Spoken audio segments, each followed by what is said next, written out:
In CTIS, students learn a lot of programming skills. They learn JavaScript, HTML, CSS. We cover the computer hardware, and students get to take apart a computer, learn about the different parts, put it back together. Then they go on to designing their own logo using Illustrator, and they have a lot of fun printing out their logo and being able to apply that to a t-shirt. And this is a really great course to set them up for communications, where they use a lot of these skills in a higher level in communications. With the new computer science certification, then this class and communications will help set our students up to be able to add that certification to their teaching skills, so they can become more well-versed and even more hireable.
So the lesson I think I learned the most from this class is to basically to push yourself to do something that you're not necessarily comfortable with, because you can always find information online. Other people have had very similar problems, and always find what you're looking for.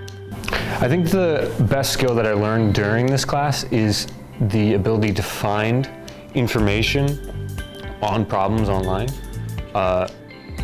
Like any problem that I had, I could always find some person who had some similar issue or something like that.